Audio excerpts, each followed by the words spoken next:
কিয়ামতের আলামত। কিয়ামতের আলামত দুই ধরনের হয়, ছোট আলামত, বড় আলামত। কিয়ামতের ছোট আলামতগুলোর মধ্যে নাম্বার 1, নবী মুহাম্মদ সাল্লাল্লাহু আলাইহি ওয়াসাল্লামের আগমন। বিশ্বনবী মুহাম্মদ সাল্লাল্লাহু আলাইহি ওয়াসাল্লাম ইরশাদ করেন, আমার আগমনই কিয়ামতের একটি ছোট আলামত। নাম্বার 2, দাসীরা তাদের মনিব জন্ম দিবে।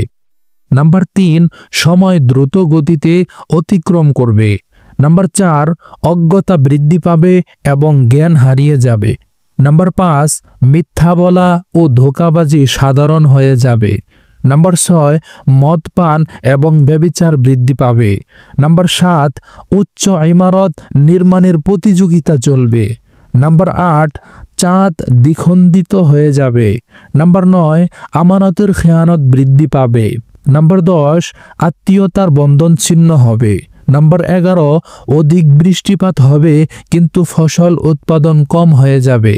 নাম্বার 12, বিভিন্ন ধরনের দুর্যোগ, ভূমিকম্প এবং মহামারী দেখা দিবে। কিয়ামতের বড় আলামত সমূহ। নাম্বার 1, দাজ্জালের আগমন ঘটবে। নাম্বার 2, ঈসা আলাইহিস সালাতু ওয়াসসালাম পৃথিবীতে পুনরায় আগমন করবেন। নাম্বার 3, ইয়াজুজ এবং মাজুজের মুক্তি মিলবে। নাম্বার 4, সূর্য পশ্চিম দিক থেকে উদিত হবে। নাম্বার 5, এক বিশেষ ধোঁয়া, অর্থাৎ কোরআনের ভাষায় তাকে দোখান বলা হয়েছে, এই ধোঁয়া আকাশে ছড়িয়ে পড়বে। নাম্বার 6, বড় একটি ভূমিকম্প পূর্ব অঞ্চলে হবে। এরপরে নাম্বার 7, বড় আরেকটি ভূমিকম্প পশ্চিম অঞ্চলে হবে। এরপরে নাম্বার 8, ভূমিকম্প আরও একটি হবে আরব উপদ্বীপ থেকে।